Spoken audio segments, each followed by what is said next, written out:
Hello and welcome to Petro Media. This is Terrence, and today I think we're going to do another one of the series of making a beat, behind the scenes of making a beat.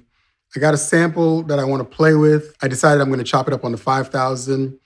I could use Serato. I love Serato. I like using the stem software in Serato and then transferring it to the MPC 5000 or the 1000. The 5000 has a couple of little hiccups that I still have to deal with. I still haven't fixed the overdub button. I have to replace that button. I already ordered the part for it. I just haven't gotten around to it. I'm kind of waiting until I have everything. I haven't bought all the parts. I got kids and they're more important. So I get the parts as I go. I'd rather make sure my kids are okay than worry about what this thing needs. But I think that's all that's left is I got to replace the pad sheet. And I want to change the fat pads. I'm not a fan of the fat pads. I actually like the original pads. So I'm going to get the original pads, put those in as well. And then I'm going to fix the compact flash door because that thing, the button is broken off. And I need to see about the USB. Ultimately, my plan is to open this thing once, maybe twice, because this 5000 is working really, really well. There aren't really too many problems. But if I'm going to go in, I'd rather go in once or twice to do repairs and then stop. I don't want to keep opening it up 100 times. And I think at some point I might have to buy another one just because I do like how it feels. There's something magical in the whole idea of like just tweaking and playing with things. When I'm in the 1000 to 5000, people always talk about, oh, just get a Live 2. If I got a Live 2, if I wanted a Live 2, I got a Live 2. I got these because I didn't want a Live 2. I don't like staring at the screen on MPC too much. And if I am staring at the screen, it's more so what's the time so that I know where to lay samples. I'm not looking at the screen to look at what the wave file looks like or what this looks like or what that looks like. That's not what these things are supposed to be about. And the new ones, it's the same thing. The guys who don't stare at the screen all the time, the ladies who don't stare at the screen all the time, their shit's fire. You know what I mean? The guys and girls who want to sit here and stare at the screen and look at every waveform and all the MIDI data and all that stuff, you look at that as correction. You shouldn't be looking at that as a primary. And trust me, I promise you, as much as some of you might talk crap about me, I promise you, if you stop staring at the screen, even with a Live 2, the MPC X or anything else, and just make the beat, magic's gonna happen. Try it out, I promise you. Let's jump into it.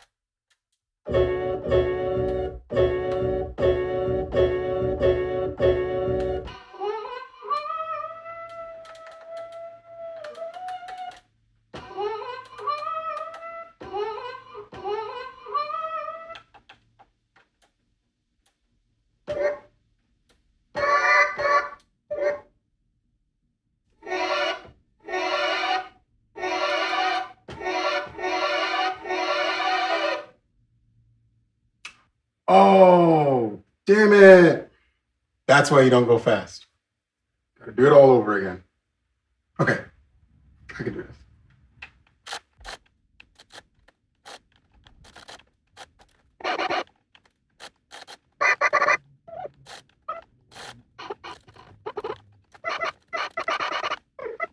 Might be a little hard to see, but the reason why I just did everything the way I just did it, and it's something I wanted to try out, is because with the MPCs, you have banks A, B, C, and D. And they all were structured in this manner after the 2000 XL. If I remember correctly, feel free to correct me, I believe the 2000 XL had 2 or 4 parts that you could stack. So you could stack like 4 samples on top of each other. But what was actually cool, because I didn't think about using this before, was the program feature. Now, the programs feature is interesting because if you see here, I'm in bank B, and I have the sample set up, the piano parts. And then if I go to program 2 and I select it, so now bank B, there's nothing because bank C is where all the voices are. And the reason why I did this, with the MPCs, specifically talking to the ones after the 2000 XL, I believe they all had this feature. I just found it in the 1000 recently. but I can tune everything at once. So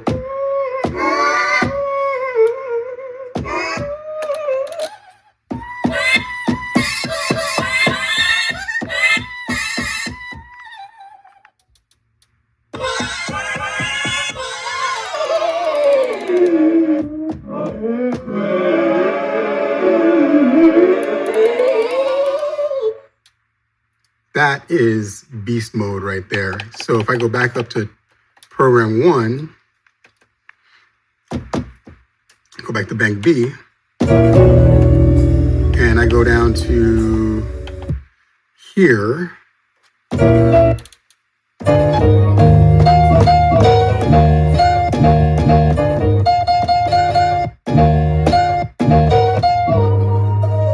so I haven't decided, because I don't normally do boom bap, and I'm starting to feel like this track is about to be a boom bap track.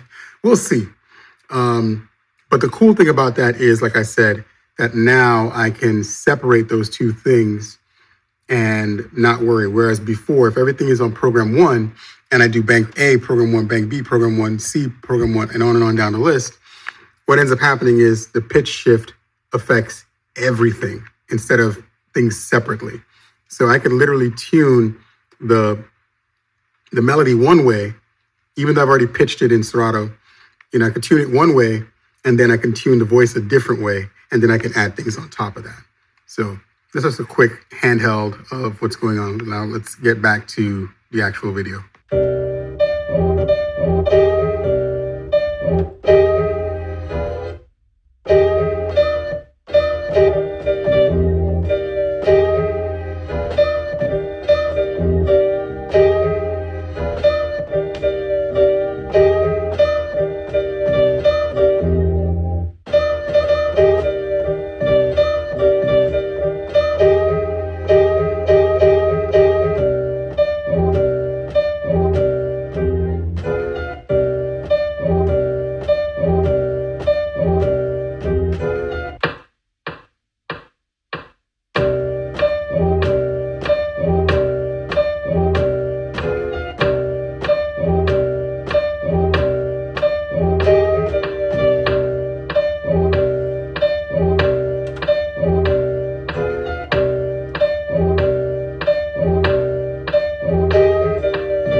Logic. Going back on the conversation a few videos ago about sample space, that entire track on here is 19 megabytes. So when people start complaining about 2 gigabytes is not enough, 4 gigabytes is not enough, what are we talking about here at that point? I mean, I get that the plugins in the new MPCs take up space, but even them, they're not taking up that much space. So 2 to 4 gigs is more than enough to do everything. At that point, you might as well just have a computer and a DAW and call it a day.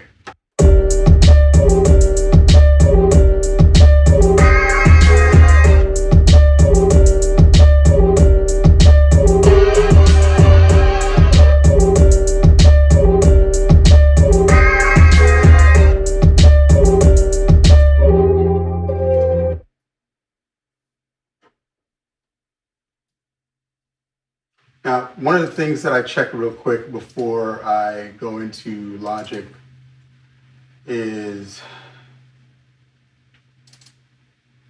sometimes it doesn't get the first track when exporting. I've only had it happen a couple of times, so I always check it now.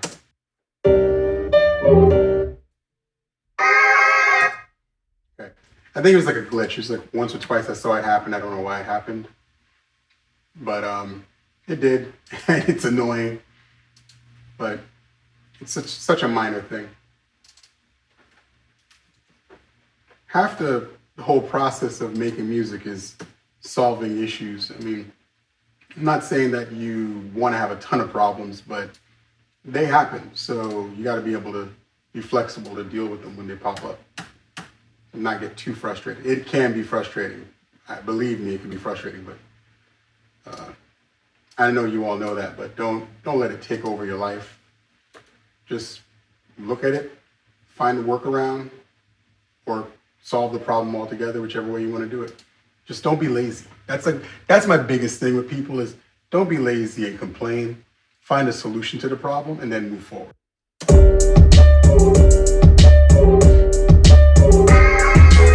going to pick up the pace on what I'm doing here because I'm going to go ahead and just do some quick editing. You know, it's always good to name everything. Software doesn't always name everything automatically for you, so you have to do it. It would be lovely if it did, but it doesn't. That is one benefit of going from MPC to the MPC2 software. That information transfers, but it doesn't transfer beyond that. So coming into the DAW, a little different.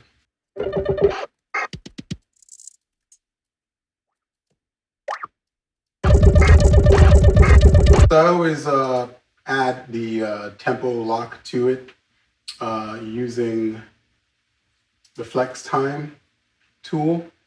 I was actually talking to somebody today about why Logic over GarageBand, and this kind of points that out. This flex time tool is actually really cool because it locks it to the grid, and I can change the tempo again if I want to in here. Let's go down to 80.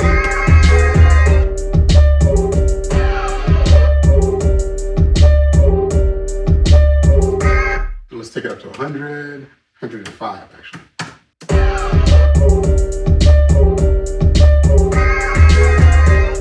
No, we're not going to do that though. We're going to keep it back where it was. I've been finding myself using the Triton.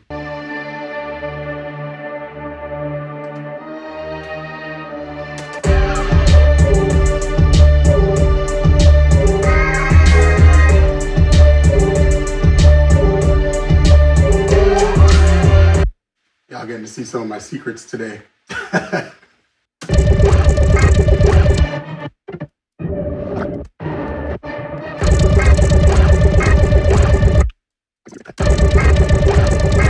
Just remember, there's no one right way to mix something, but there's a whole lot of ways to get it wrong. And luckily, I've already got templates in place for practically everything after the amount of years that I've been doing this.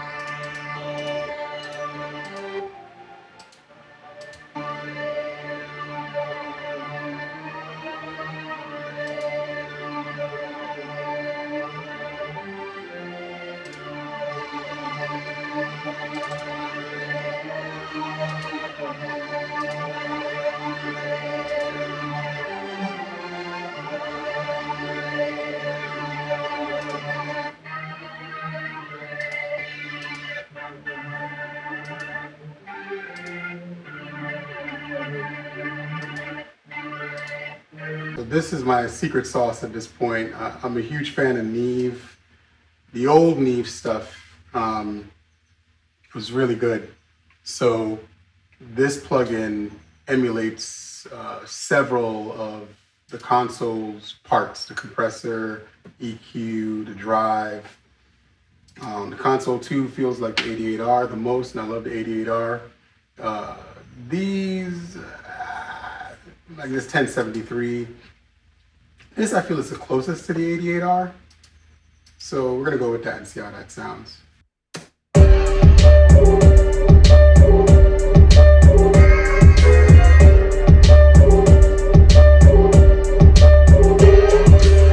I know you guys can't see it from here, but one of the things that's kind of cool about this is the manufacturer decided to not only make the panel look old or young, depending on how you turn this knob, but it also affects the sound of the plugin. So the older it is, the more character it has, which is interesting because that's the case with the older console. The older it is, the more character it tends to have.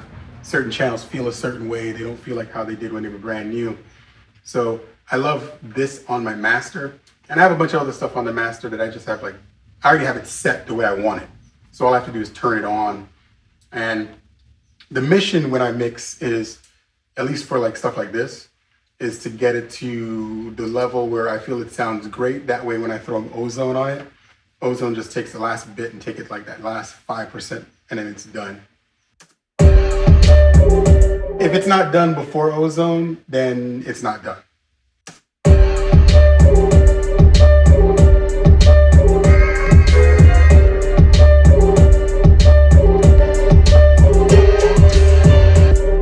So now, I'm gonna skip this part because I know ozone can get loud, so I'm gonna turn it down a little bit. But we'll have ozone analyze, and then I'll let you know what it sounds like afterwards. All right, so this is the before.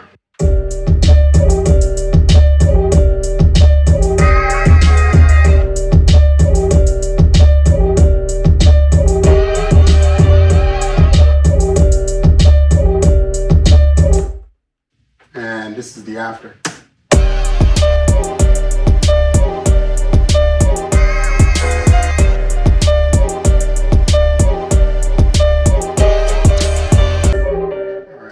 I completely forgot that was still out there. Where did it go? All right, so I'm just gonna play 3 bars of it, and this is the final result. Just based on what my ear thinks works for right now. Cut that back right there real quick. One more quick edit. I thought I was done. Not done.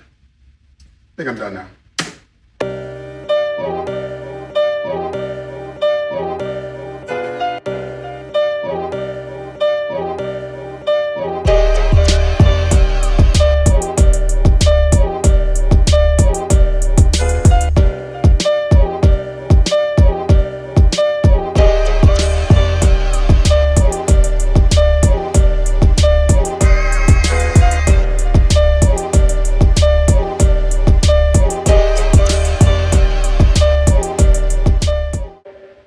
Pretty much a skeleton idea that maybe, we'll see which artist is interested in something like this.